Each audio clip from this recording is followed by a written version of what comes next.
What's causing the faster promotions in HR today?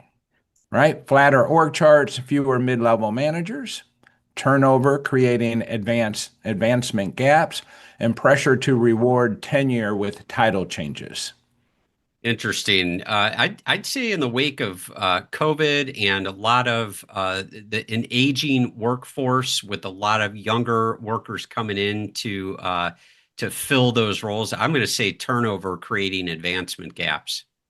Yeah. That one I definitely would have no argument with. And I think if depending on the size of your organization, the flatter the organization, the fewer mid-level managers you might have. And therefore, I think there's an advantage. One is I might learn a whole lot because I'm going to be asked to work up and down the organization at different levels at different times. But if you're in a smaller business, I might lean towards that option as well. All right, you ready for another one? Yeah, let's do it. What are the biggest risk of promoting too fast? Inconsistent or risky employee relations decision, misunderstanding of legal obligations, poor leadership that impacts culture. I mean, all of those are spot on. I guess I'd try to lean toward number one, inconsistent or risky employee relations decisions. Which kind of gets me to probably the thing I see most happening most frequently regarding leadership, and that's the idea of a lot of times, and this is really, really bad for business and the employees. A lot of times you get businesses, they promote their best performer. All the And time. yeah, and sometimes those best performers don't make the best managers or the best leaders.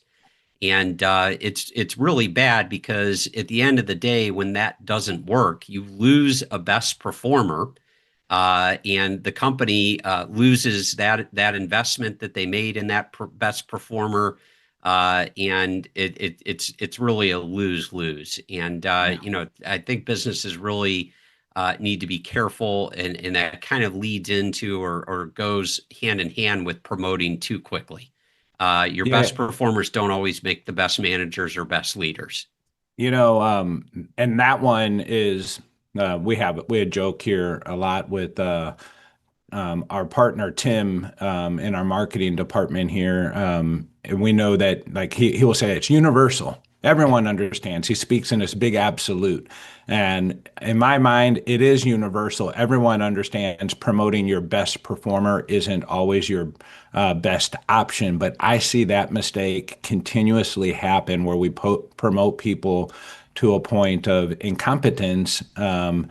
And I'm not sure why we always do that, other than we like the person, we appreciate the person, we don't have a lot of other options. Therefore, we reach in and do that, or the person wants even to be promoted, but the reality is they're not the type of leader you need, and it just creates a problem.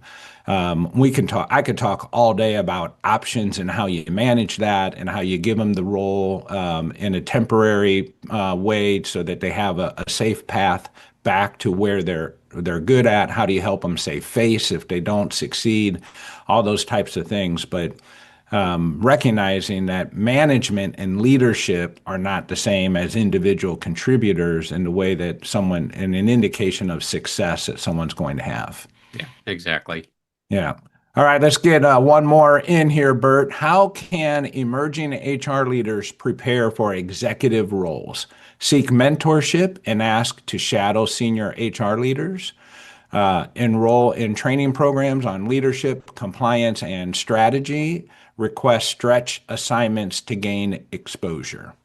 Yes, Phil, all of those. They can do all of those things. And if you have employees who are actually seeking out those opportunities, and have employees who are willing to enroll in those types of programs and make those types of requests, that in and of itself shows some initiative and potential leadership. Not everybody wants to do those sort of extras. And, Yeah. sometimes your best performers, like we were talking about before, they're great at doing their job, but that's all they want to do. They just want to do their job. They don't want to do those extras, even though they may be great performers.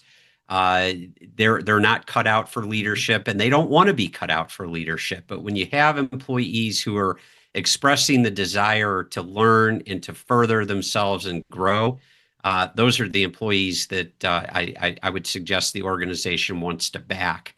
And I'm not talking about people who are just paying lip service to it because they think it's going to be a path to an automatic path to advancement.